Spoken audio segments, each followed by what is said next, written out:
Alright guys, welcome back to the channel. Welcome if you're new. Thank you for taking time out of your day to check the video out. Apologies if my voice sounds a little bit different. I currently have a cold, so hopefully it doesn't make a big impact on the video.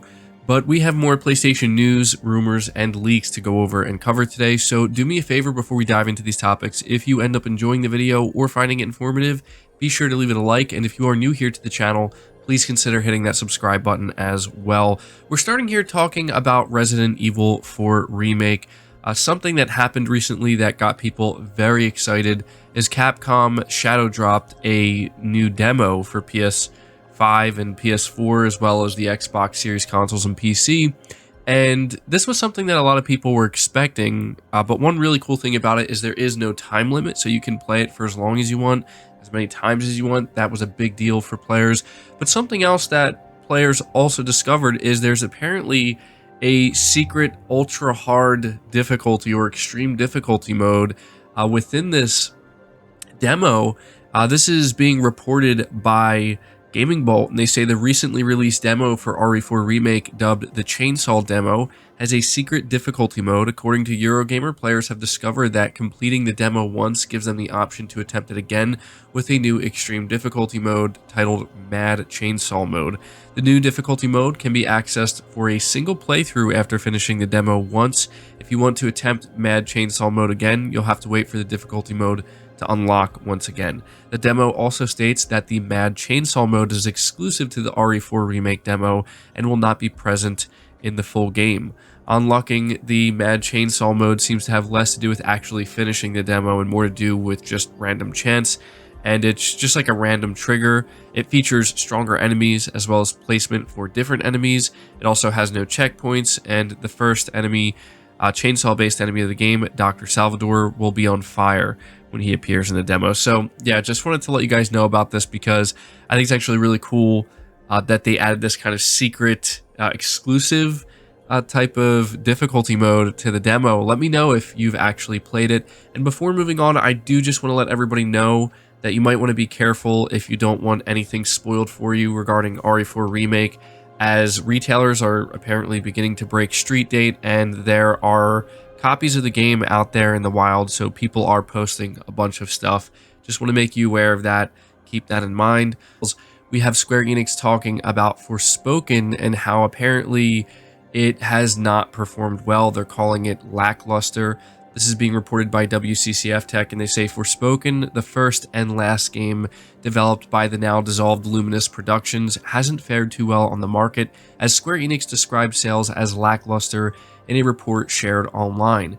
As reported by RPG Site, the new outline of results briefing held on February 3rd includes comments from Square Enix's current president regarding various topics, including the performance of the open-world role-playing game released earlier this year. According to the Square Enix president, the game's reviews were challenging, but the positive feedback on some of the game's features will lead to the improvement of the publisher's development capabilities for future titles. However, sales have been lackluster, which isn't surprising, considering how the game has been received since its original announcement, the disappointing performance on all formats, and more.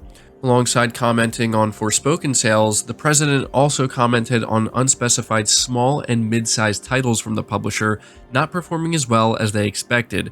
As some of these games were surprisingly solid, like Star Ocean: The Divine Force, it would be interesting to learn which titles did not meet expectations. And as we know, Forspoken developer Luminous Productions has been dissolved, but Square Enix is still committed to fixing the game and releasing the DLC it promised. So yeah, you know, I did see some people wondering if Forspoken was actually a sales flop or, you know, underperformed. And it's understandable why people who have enjoyed the game and wanted to see the game succeed, they want to, you know, try to assume the best and assume that, no, maybe it is doing, you know, good enough. Maybe it's doing relatively well. But unfortunately, Square Enix has come out and confirmed that no, sales were apparently lackluster. And I actually even did see a report that claims apparently the game is struggling to even break even, unfortunately. So yeah, hopefully they're able to do that at the minimum. But yeah, Forspoken, unfortunate how it had to turn out for this game. But on a more positive note, when it comes to The Last of Us HBO and how it's impacting sales of the game. We have a report here from PS Lifestyle that says, with The Last of Us HBO series drawing to a close this weekend, players have been trying to find out what comes next, leading to a sharp increase in sales of The Last of Us Part 2. The TV show, which tells the entirety of Part 1, including its Left Behind DLC, will end Season 1 on Sunday. The Last of Us Part 2 has shot to the top of the PS4 PlayStation downloads charts in both regions for February 2023, while the increase in sales could have been partially explained by its inclusion in the PlayStation Store double discount sale. Interest in The Last of Us Part 2 has certainly been piqued by the ongoing HBO series. The Last of Us Remastered also continues to have a presence in the charts, reaching number 9 in the US and Canada and number 7 in Europe. So yeah, I'm looking forward to the season finale of The Last of Us HBO, and I've already played The Last of Us Part 2, and I'm sure that pretty much everybody listening to this has as well. But it's certainly interesting, that people who haven't played the games, they have a way to kind of figure out what's going to happen in Season 2. And yeah, it's going to be very interesting to see what the response is when we end up getting to Season 2 of The Last of Us. But it's doing exactly what Sony had hoped it would, which is push more sales of their games. Moving on from that, though, I have a small update, but something that wasn't really mentioned. With the latest PS5 firmware update, it apparently adds a new animation when you earn a Platinum Trophy. This is being reported by Push Square. They say earning a Platinum Trophy on PlayStation is always a bit of an occasion. You've not only completed the game, you've gone out of your way to beat a range of additional challenges. For many, the Platinum is the nice cherry on top of an enjoyable experience, and they're very satisfying when they pop. Now, though, Sony has gone one small step further to make them feel special. With the latest PS5 firmware update installed, the notification for unlocking a Platinum Trophy has been updated. As spotted by Twitter user @BadDriver, a Platinum already had its very own notification sound, but now it also has a unique animation. So I don't know how many of you have unlocked or earned a Platinum Trophy since the latest PS5 firmware update, but if you did, you likely did notice this animation. And again, it's something small, and you gotta wonder why Sony doesn't mention these things. But I think it's really cool. I am somebody who does occasionally go for the Platinum Trophy, and it is always nice to kind of hear that sound and see it pop. And so just adding this little animation, it's nothing major, but I do think it kind of adds to the overall experience and feeling of popping that Platinum Trophy. Moving on from that, though, we are talking, believe it or not, about the Elder Scrolls 6 and how apparently it might still release on the PS5. Being reported by PS Lifestyle, it says newly released Microsoft documents pertaining to the proposed Activision Blizzard deal have given birth to speculation that the Elder Scrolls 6 PS5 release isn't ruled out after all. The company has never outright denied the possibility of a PS5 release, but did hint that the Elder Scrolls 6 could be an Xbox console exclusive. As pointed out by Axios' Stephen Totilo, Microsoft said last week that 2 upcoming ZeniMax games are set to release on Xbox and PC only. The statement was made as part of an ongoing case regarding the Activision Blizzard deal. Here's where things get interesting. In December of 2022, Microsoft said that, quote, 3 future titles, end quote, from ZeniMax would release on Xbox and PC only. At the time, the general consensus was that the 3 titles would be The Elder Scrolls 6, Redfall, and Starfield. But between December and now, the only ZeniMax game that has been released is Hi-Fi Rush, suggesting that it was one of the 3 games. So we're only down to 2 now. Starfield is certainly an Xbox console exclusive, and so is Redfall. That leaves us with the Elder Scrolls 6. And so, yeah, I figured I would just mention this because this is something that some people are pointing out, that, Microsoft had to talk about, how many games are apparently, from ZeniMax specifically, how many games are going to be console exclusive. And, we did get Hi-Fi Rush, and it's true that the next 2 are Redfall and Starfield.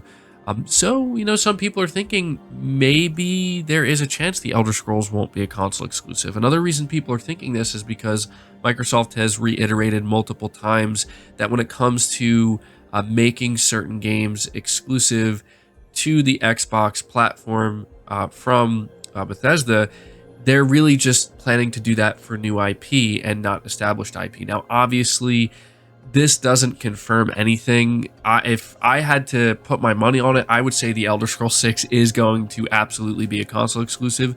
But I also feel that a game like The Elder Scrolls 6 is so ridiculously far away that it doesn't even matter, right? To try to assume one way or the other. But for some people who are maybe hopeful that The Elder Scrolls will end up releasing on PS5 or PlayStation in the future, maybe this does give you a sliver of hope. But me personally, I'm not counting on it.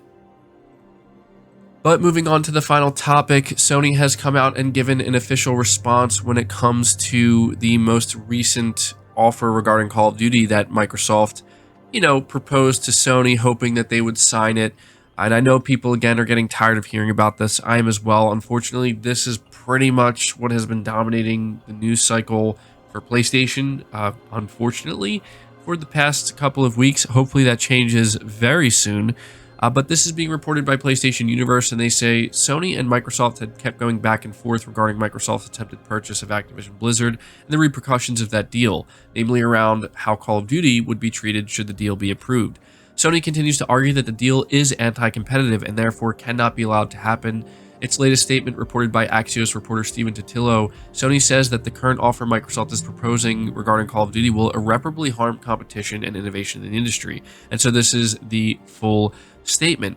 Sony says redacted versions of the observations filed by SIE and Microsoft on the CMA's remedies notice were made public this week. Information regarding the terms of an offer made by Microsoft to provide future Call of Duty releases on PlayStation was redacted at the request of Microsoft. We believe their current offer will irreparably harm competition and innovation in the industry.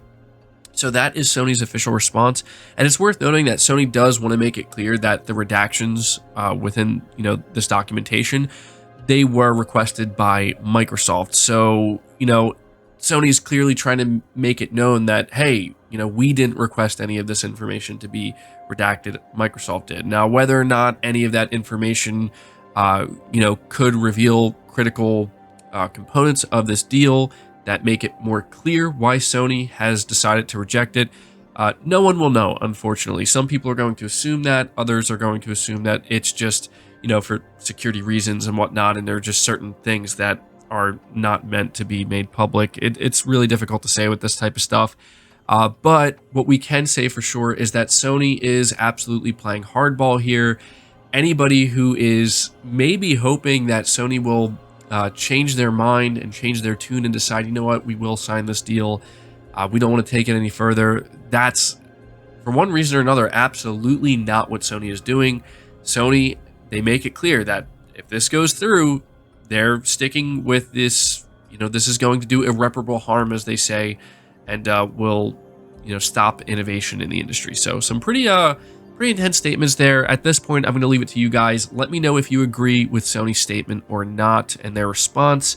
I'll be interested to see what you have to say. That does it for the video. Leave it a like if you enjoyed it or found it informative. Subscribe if you're new. Hit the bell notification icon and feel free to share the video out on top of all that. But until next time, guys, take care.